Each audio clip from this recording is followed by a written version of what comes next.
vamos a esta videollamada y vamos a agradecerle enormemente a Alexander Aviña que acepte conversar nuevamente con nosotros. Ya en meses anteriores y en años anteriores ha aceptado conversar con nosotros. Alexander Aviña es profesor asociado de Historia Latinoamericana en la Escuela de Estudios Históricos, Filosóficos y Religiosos de la Universidad Estatal de Arizona. Antes impartió clases en la Universidad Estatal de Florida. Uno de sus libros, Espectros de la Revolución, Guerrillas Campesinas en el Campo Mexicano de la Guerra Fría, recibió el premio del libro María Elena Martínez de Historia de México en 2015.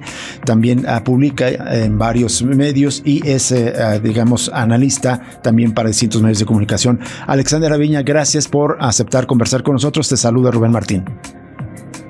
Hola Rubén, buenas tardes. Muy buenas tardes. Estar con ustedes de nuevo. Igualmente también nosotros, Alexander. Además en estas horas tan, pues no sé si coincidas, un poco oscuras y aciagas en Estados Unidos y en el mundo, en buena medida por estas políticas agresivas, tanto en materia interna contra migrantes, pero también en contra de derechos allá en Estados Unidos. Y como reseñamos aquí casi cotidianamente, al juntar notas sobre un tema, decimos Trump contra el mundo aparentemente.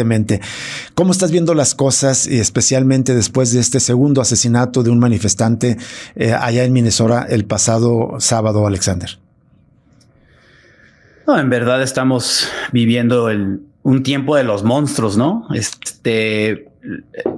Pero también lo que nos alenta un poco es el hecho de ver que se están produciendo ciertos tipos de resistencia, ¿no? Y de hecho ahora estaba siguiendo las noticias y parece que Trump va a tener que retroceder un poco y por lo menos sacar de Minneapolis, la ciudad de Minneapolis, al jefe de la operación de la policía fronteriza, Greg Bovino. Uh-huh. Entonces, es terrible ver este video donde se capta tan claramente lo que es una ejecución policíaca de un señor, Alex Pretty, que trabajaba como enfermero ayudando a los veteranos militares estadounidenses.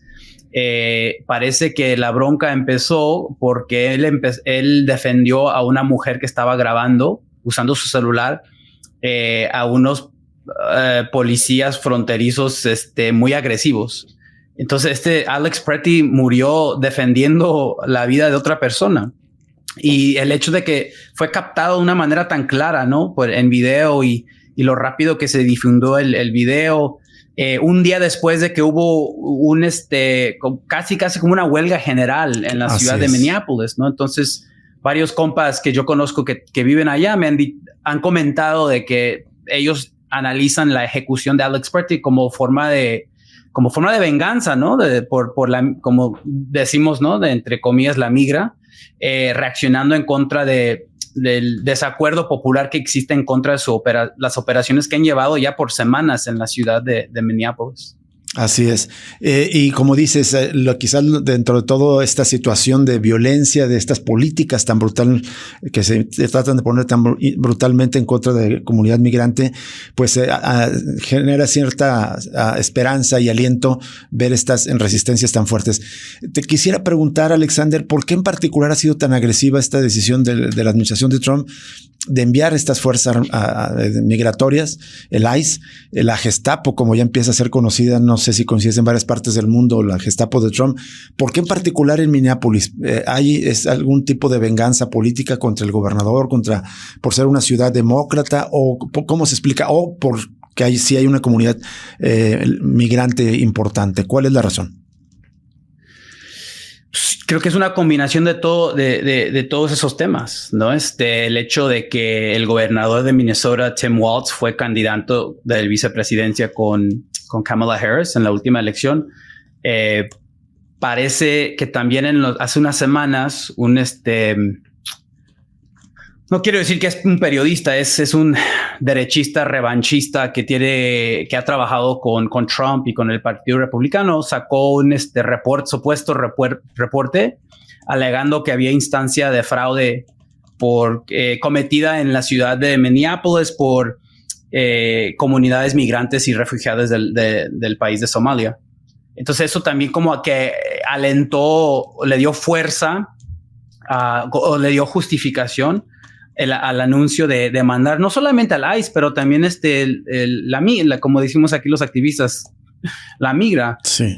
La policía fronteriza, que tiene una larga historia desde 1924, una historia marcada por brutalidad, violencia, impunidad. Y en verdad ellos son los más violentos, ¿no? Y ellos son los que en efecto asesinaron a Alex Pretty.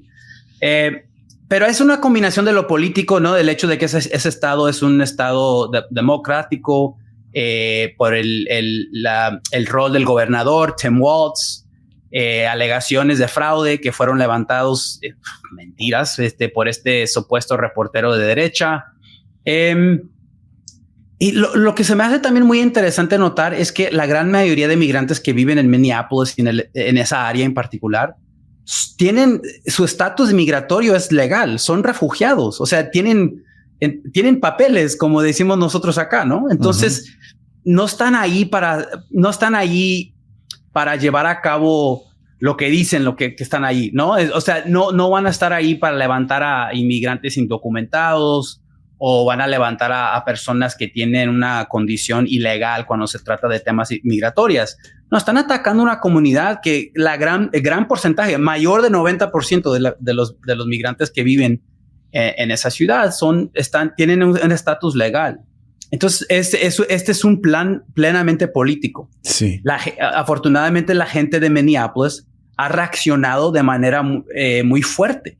Estamos viendo en real time, en tiempo real, una radicalización política, porque hay gente normal que nunca se ha pensado con ser políticos o activistas, pero el hecho de que están viendo en sus comunidades y están viendo que en sus vecinos están sufriendo terrorismo estatal, los está metiendo al proceso político. Así es. Y desafortunadamente tomó la ejecución no solamente de Alex Pretty el viernes o el sábado pasado, pero también el asesinato de Renee Good hace más de una semana, ¿no? La señora que iba manejando en su carro cuando fue ejecutada por un agente de ICE. Así es.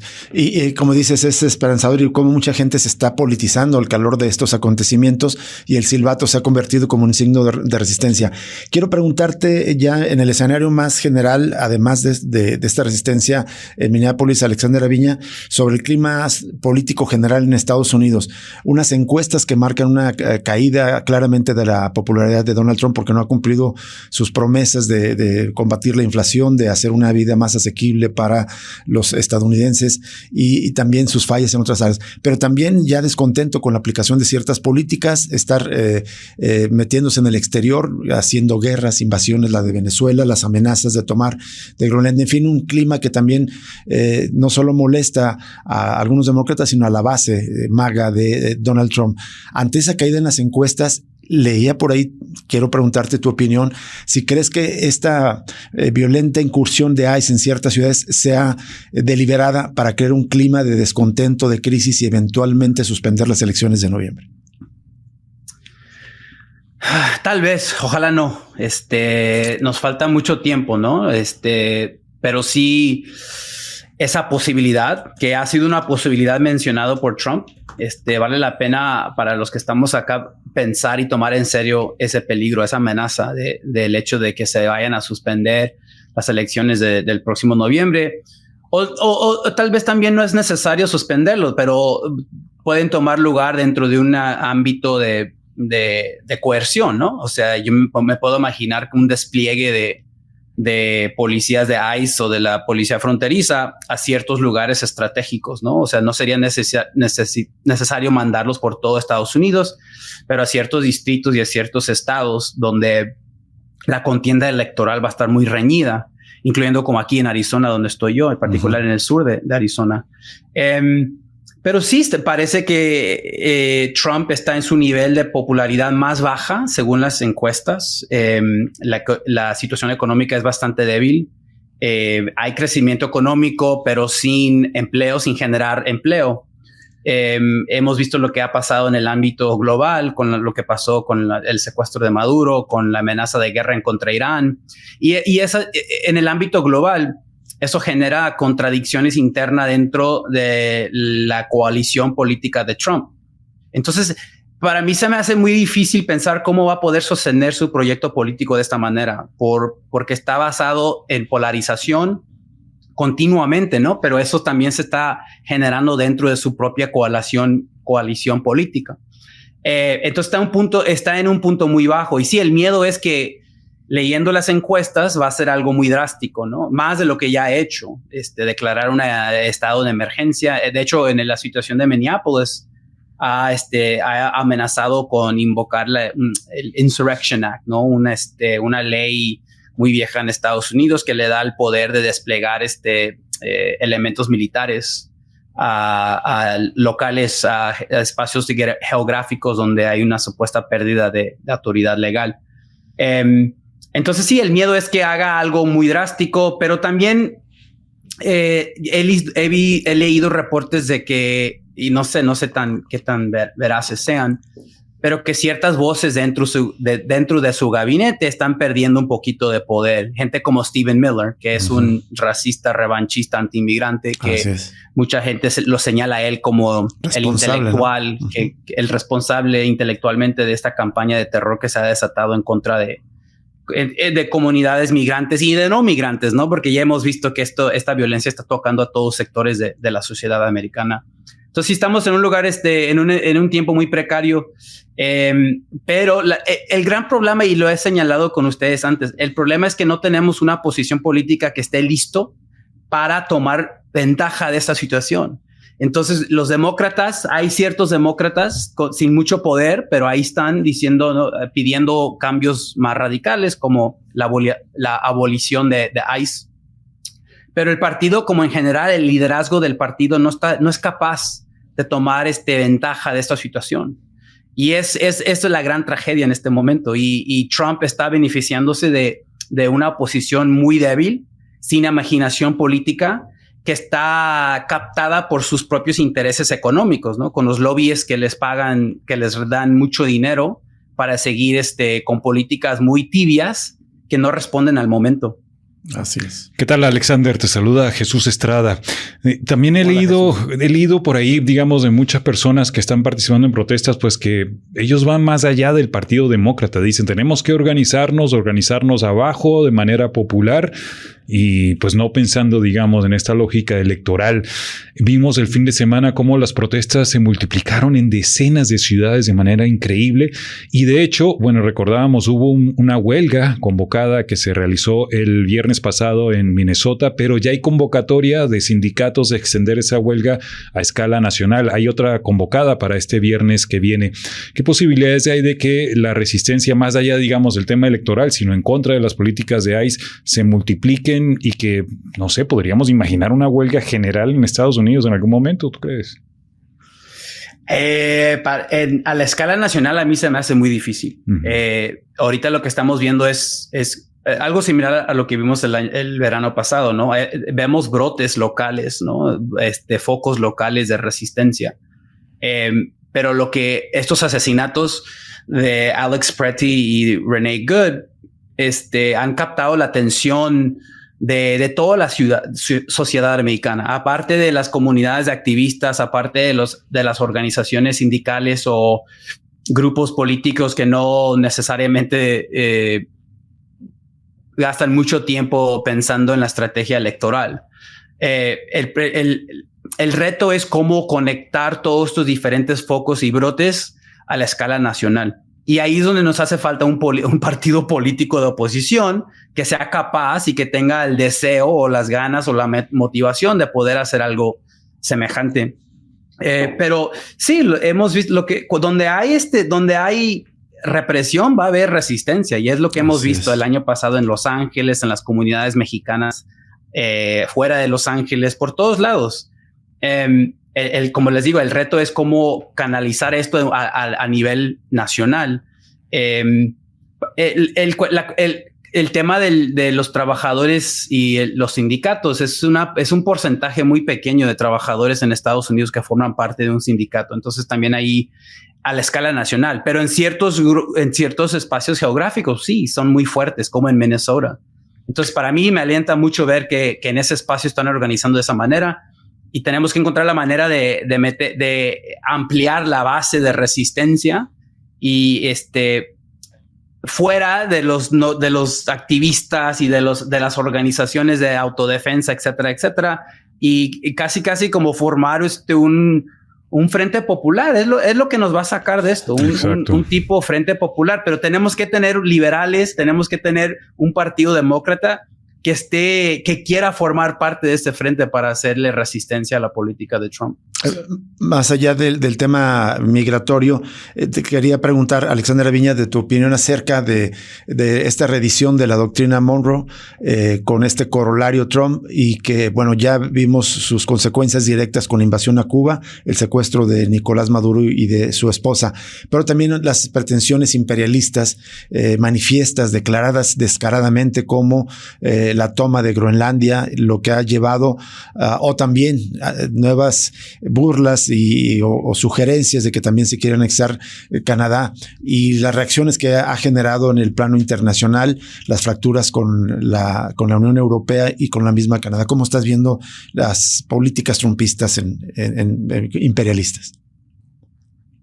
Pues se me hace muy interesante ver ahora cómo el primer ministro de Canadá o los líderes políticos de Dinamarca ahora les interesa el hecho de que el derecho internacional no vale nada, ¿no? Cuando les está pasando, cuando la violación de ese derecho internacional le está pasando en el sur global, no se molesta, ¿no? Pero cuando esa violación se aplica hacia ellos, entonces sí se convierten en los líderes de la resistencia, como Mark Carney, el primer ministro de Canadá. Mira, el Don Road Doctrine, como lo dice Trump, lo veo, es peligroso, ¿no? Es muy peligroso porque parece ver que, como dijo Trump él mismo, ¿no? Lo único que lo va a detener es su propia definición de lo que es moral y lo que es inmoral, y eso lo va a llevar, eso va a ser como guía de su política internacional. Y ya sabemos la moralidad de ese personaje, sí, ¿no? Exactamente. Sí, ni sin mencionar los Epstein Papers. Exacto.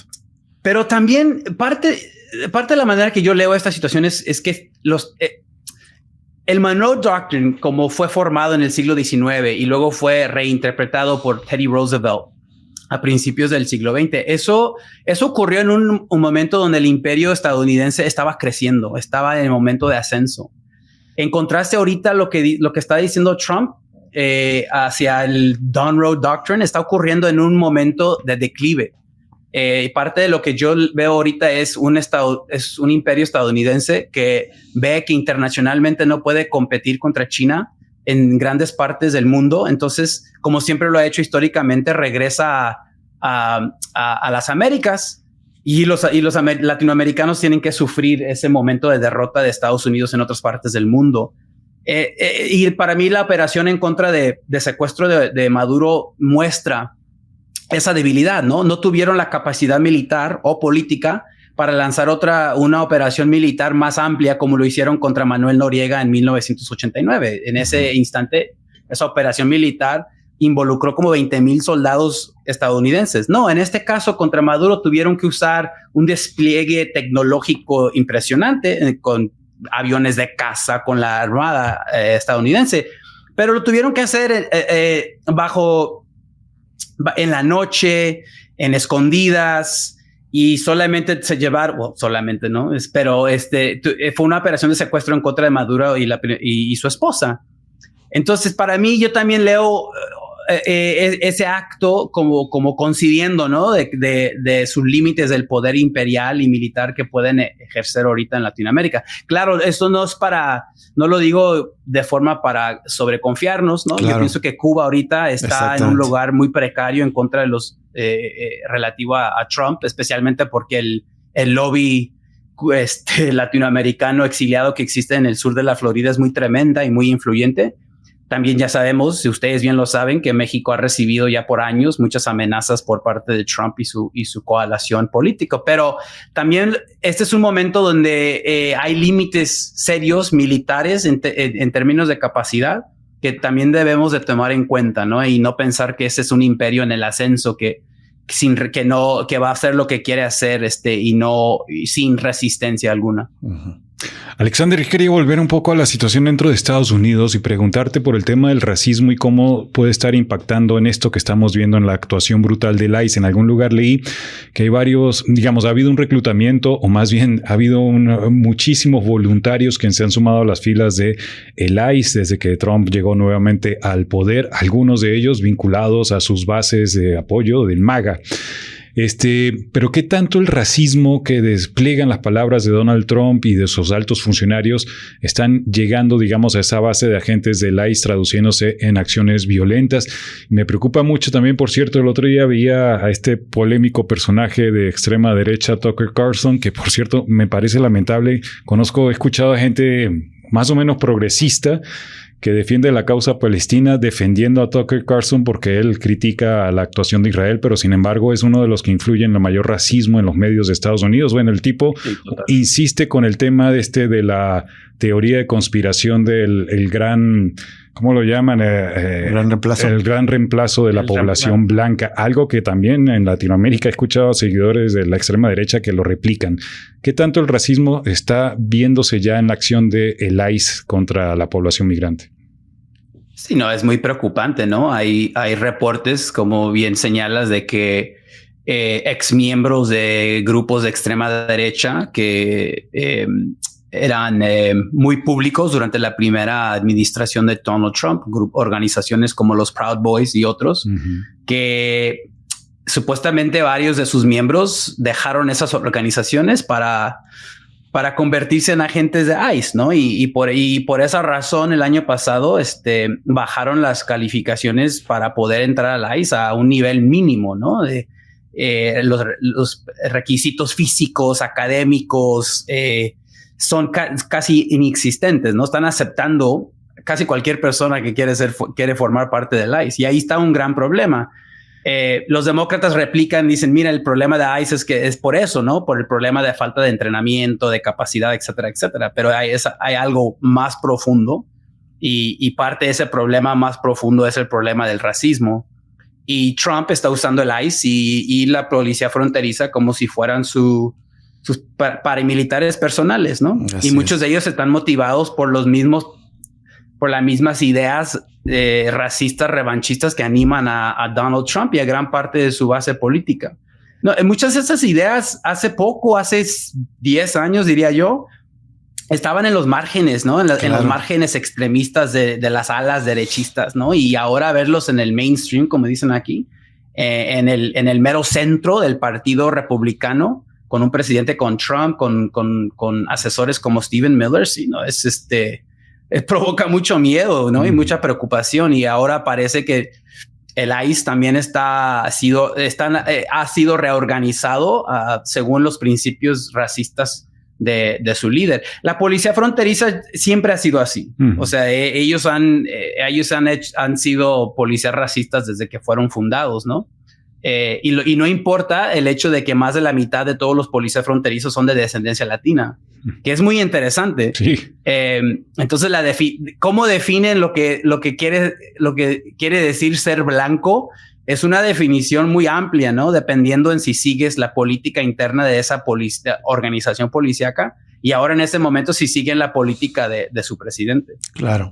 Sí, terrible lo que estamos viviendo. Como decías, hace 10 años, leía por ahí, era en el proto-trumpismo de Pat Buchanan u otros, movimiento del T, me parece que se llamaba, pues ya de alguna manera se dibujaban estas políticas, pero dice, estaban en el margen y ahora son una realidad terrible lo que está viviendo. Alexander Aviña, pues como siempre, te agradecemos que aceptes conversar con nosotros, nos compartas tu análisis y si te parece, pues son asuntos en curso. Próximamente seguimos en contacto contigo. Claro, con mucho gusto. Muchas gracias. Buenas tardes. Al contrario, gracias. Muy buenas tardes. Alexander Aviña, profesor de la Universidad Estatal de Arizona, imparte materias de historia latinoamericana en la Escuela de Estudios Históricos de esta universidad. Nos vamos a una pausa y regresamos con más información. Ya regresa Cosa Pública 2.0 con Rubén Martín y Jesús Estrada.